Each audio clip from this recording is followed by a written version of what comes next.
नमस्कार। भारतवर्ष के हजारों साल पुराने इतिहास को छान के देख लीजिए।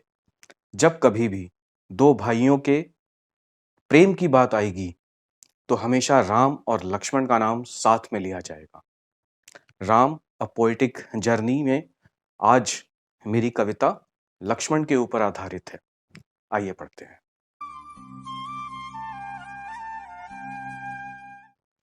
ये क्या बात सुन रहा हूं श्री रामचंद्र मेरे भाई, उड़ते उड़ते एक खबर इन कानों तक है आई।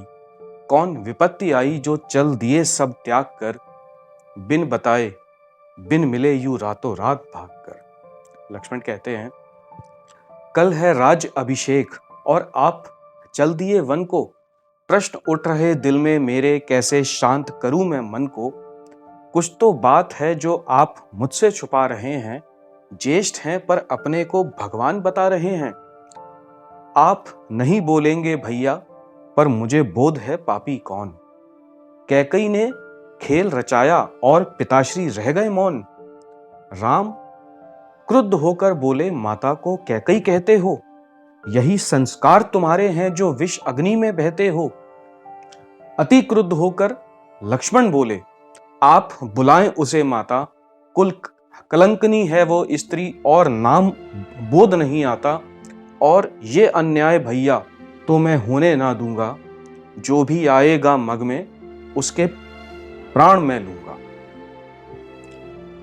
मैं अभी एकत्र करता हूं सभी नगर वासियों को, समस्त पशु पक्षी सेना दास और दासियों को। मनमानी बहुत हुई, अब तो बस न्याय होगा। श्री राम का प्रकोप रघुकुल का पर्याय होगा। यह लक्ष्मण पर्याप्त है, महाराज की सेना आने दो। बहुत हुआ प्रेम भैया, भरत को परलोक जाने दो। बोले राम, धीर धरो लक्ष्मण, मन पर अंकुश धरो। जिसको पलट न पाओ भाई, ऐसी क्षति मत करो। लक्ष्मण आगे कहते हैं, भैया उस सिंहासन पर बस आपका ही अधिकार है। महाराज चहेते भरत को लक्ष्मण का प्रतिकार है। हे लक्ष्मण, पिता की दशा सोचो, जिनके हाथ बंधे हैं उनके ही वचनों से सुरक्षित रघुकुल के स्तंभ खड़े हैं। क्या मुंह दिखाएंगे समाज को यदि मैं सिंहासन विराजूंगा। इस रघुकुल का मान सम्मान कैसे कब तक संभालूंगा। बड़ा आघात हुआ, राम कहते हैं, बड़ा आघात हुआ भाई तुमको भाई बोलकर। विष भरी इतनी नीच सोच, इतना आवेश देखकर। लक्ष्मण बोले, आप मेरे भाई नहीं, सच में मेरे भगवान हैं। आप मेरे भाई नहीं, सच में मेरे भगवान हैं। अब तक जो सीखा है आप सर्वस्व ज्ञान हैं, किंतु देख अन्याय आपके साथ मैं चुप रह ना पाया। मन में जो आया बोल दिया, मैं कुछ बूझ ना पाया। राम ने उत्तर दिया, कोई अन्याय मेरे भाई नहीं हुआ मेरे साथ। हुआ नहीं किसी के प्रपंच का मुझ पर आघात। दो पल शांत मन से पिताश्री की समस्या सोचो। रघुकुल के राजा का दिया हुआ वचन सोचो।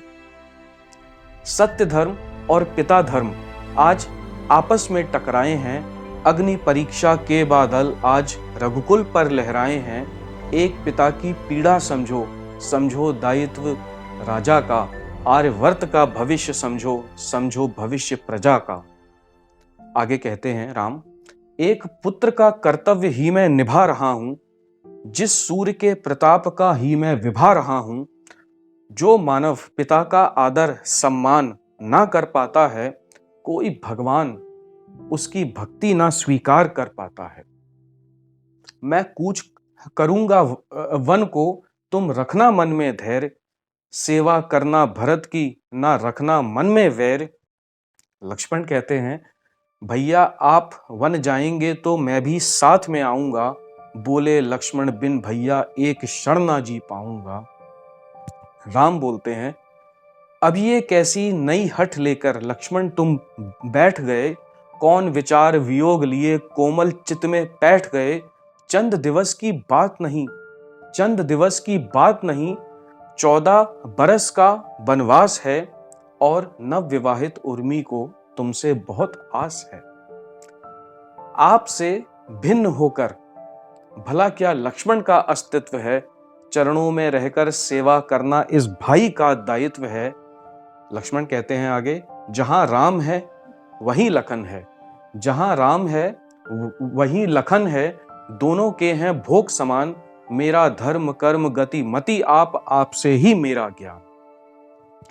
त्याग मुझे ना जाए, मैं ये दंड ना सह पाऊंगा, आपके वियोग में मैं मृत समान हो जाऊंगा। महल नगर वन कुटी मेरे लिए सब मिथ्या है, आप जहां पर हैं भैया वही मेरी अयोध्या है। मां सुमित्रा खड़ी समीप थी, सब बातें सुनकर बोली, राम लखन की जोड़ी अद्भुत, दोनों की है काया भोली। पर याद रहे हे लक्ष्मण सेवा करना तुम मन से, याद रहे हे लक्ष्मण सेवा तुम मन से करना, कैसी भी हो विपदा प्रचंड तुम कदापि न डरना। आज से तुम्हारे पिता राम और सीता एक माता है, करना कर्तव्यों का पालन जो एक पुत्र को भाता है। तुम्हें त्यागनी होगी निद्रा अपनी इनकी रक्षा के हेतु, प्राणों के भय में मत रहना हो राहु या हो केतु। सारी सृष्टि का मातृत्व एक आंचल में सिमट गया, बोली कौशल्या ओ सुमित्रा मेरा तो दुख ही मिट गया। हे राम दो वचन लक्ष्मण पर आंच न आने दोगे, जैसे ले जा रहे हो उसी अवस्था में वापस दोगे। दिया वचन राम ने तीनों निकले वन की ओर, उर्मी टुक टुक देख रही पिया गए ना भई भोर।